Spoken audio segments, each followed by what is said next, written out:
Hi, welcome to another episode in our IPI Converse series. Today we have Sanghera, CEO of IPI again. We're just going to talk about all things innovation.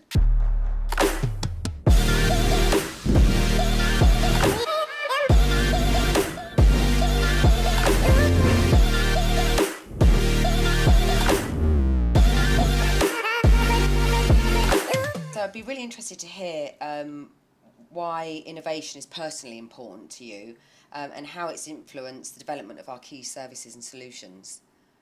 I mean, personally, I love to learn, and I think as an individual, I'm always pushing myself to learn new things, to challenge myself to do things differently. And I think, look, we work in an industry that's highly competitive.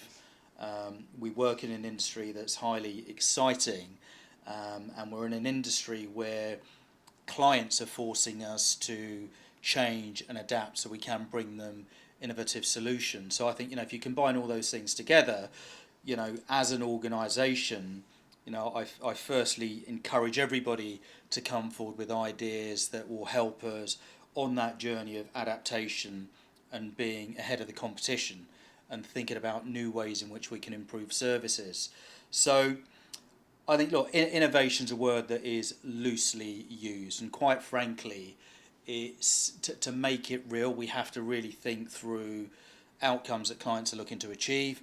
We've got to think through things that exist today in the marketplace, but constantly trying to reimagine how we can do things differently. But doing things differently to impact the client, not doing things differently for the sake of doing things differently. Yeah.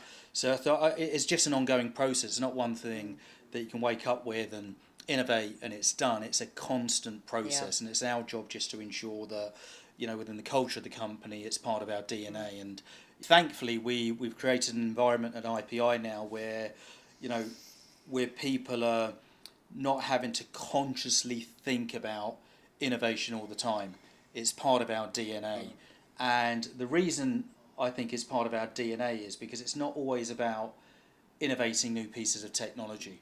It could be about innovating the way that we work together to solve problems. It could be innovation to do with the way that we change processes internally so we can operate and work smarter to provide our clients with a better service. So, thankfully, I think we're there. There's still a lot of work to do, but everybody's got to be mindful of it. Everybody's got to be mindful of it, and we've got to be consistent in the way that we think about innovation, really understand what it means to us as an organisation, and if we can do that and be aligned, our clients benefit. I think there's also a case of this Me Too mentality as well.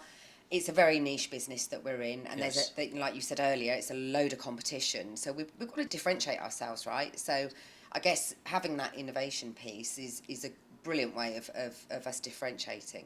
Totally, and we're in a highly competitive marketplace. I would say a saturated marketplace, and there's so many good offerings and services available. And the other part of innovation is the way that we engage with our clients, because if we think of it through the lens, or look at it through the lens of our clients, they are consumed with endless amounts of information, in terms of what's available to them. And part of our job is also being innovative in the way that we remove all of that complexity and in a real simple way help our clients understand what's available to them, and how to practically use technologies or services to help them achieve those outcomes. Now that sounds very logical, and one would say, well, everyone should be doing that, but it's not the case. Sometimes cutting through noise and simplifying things for a client to achieve outcomes is a real hard task. Yeah. And that in itself is innovation, I think.